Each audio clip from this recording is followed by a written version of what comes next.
Crude oil theft, how we uncovered 4-kilometer illegal oil pipeline that has been operating for 9 years, Nnpcl Managing Director. This is unbelievable. Is this coming from the moon? How can an illegal 4-kilometer oil pipeline be operating for 9 years and it's just been discovered after people have fed fat on these resources that belongs to everyone in this country? People are not sincere in this country. Indeed, there are a lot of saboteurs in what is happening in this country. And I'm sure at the end of the day, the only discovery is what will happen. They have announced the discovery, and that is the end. They will not look for those that were involved, I'm sure, within and outside NNPC. There are people that knew about this, but at the end of the day, what will happen? The government will just say, okay, we have discovered, let's block it. Those that have benefited from this saboteur will not be prosecuted. Well, welcome to the news. If this is your first time on this channel, kindly subscribe. And those of you that have been supporting this channel, I say thank you, welcome back, as you like and share. The Chief Executive Officer of the Nigerian National Petroleum Limited, Kyari, lamented that the high-scale oil theft, vandalism of infrastructure, and the Niger Delta, saying that the nation was seriously facing calamity as a result of that. The calamity that people within the system are aware of, the calamity that few people are benefiting from, and decided to keep quiet on it now that they are exposing it. He spoke at his appearance with other top management officers of the agency before the Senate Joint Committee on Petroleum Downstream, Petroleum Upstream and Gas, saying there should be capital punishment to save the nation's oil and gas industry. Who will bring the law? Who will accept the law? Who will propose the bill for capital punishment to be made?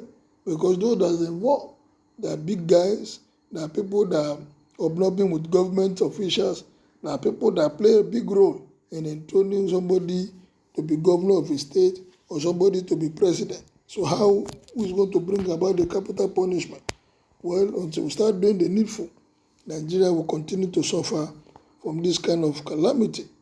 Kyari's position tallied with the suggestion of Senator Al-Bagbasi Akpan, representing Akwa Ibom Northeast Senatorial District, who earlier revealed that his committee made a fact-finding trip to Port Harcourt, capital of Rivers State, and discovered illegal oil refineries, crude oil theft, and pipeline vandalism. Activities were massively going on. In those environments, in those communities where this vandalism is going on, and there are no people there, and there are people not seeing what is happening, how many of them have reported to the law enforcement agency? Who will even report? Because I'm sure they were afraid if you report and they tell those that are involved, you can't be dealt with. So everybody decided to keep quiet and suffer in silence. Mele posited that other African-rich oil countries once have similar challenges. If they have similar challenges, must we continue in our climb? What did they do to prevent it, and what are we doing to prevent it too?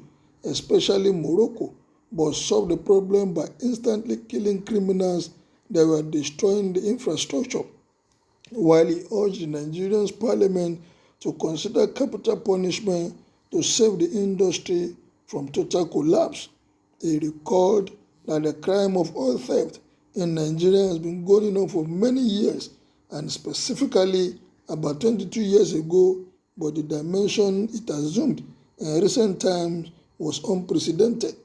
As earlier stated, as a result of the oil theft, Nigeria loses about 600,000 barrels per day, which is not healthy for the nation's economic and in particular the illegal operators in the field, which are led to the closure of some of their operational facilities.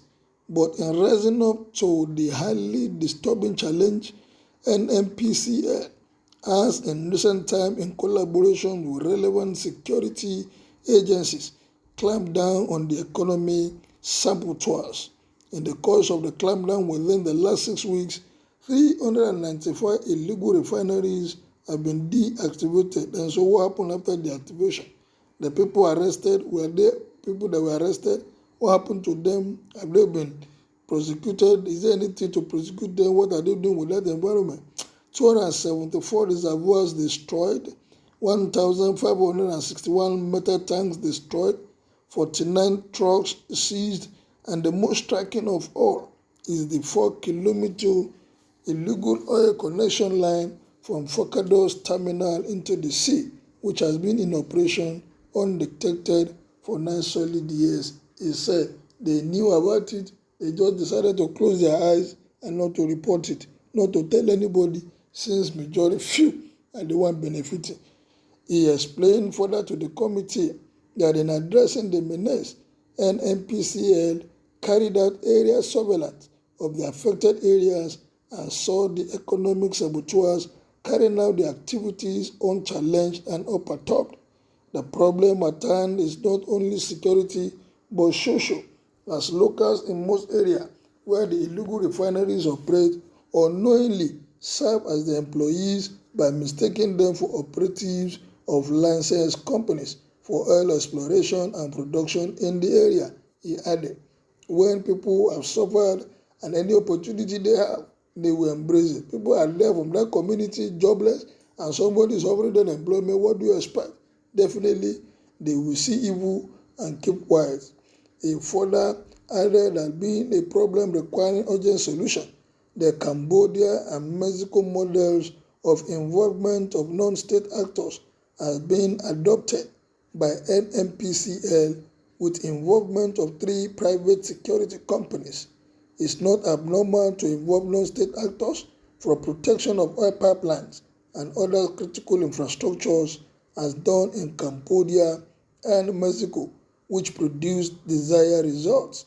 Reacting, the chairman of the Joint Committee, Senator Mohammed Sambo Nalkudu, representing Jigawa Southwest, told the Nnpcl boss to get prepared for oversight functions on Port Harcourt and Warri refineries claimed to have been rehabilitated. Are they not supposed to be followed up? Why are they telling him that they are coming? Can they go on a surprise visit? Are they not supposed to be getting update on what is happening? Sometimes we do things in this country and you begin to wonder, are the people in charge, did they know their left from their right? Capital punishment against the vandals, but as well more capital punishment against those that stole public money as well. Why do you people derive joy in killing? Allow every state to use their God-given mineral resources to develop their state.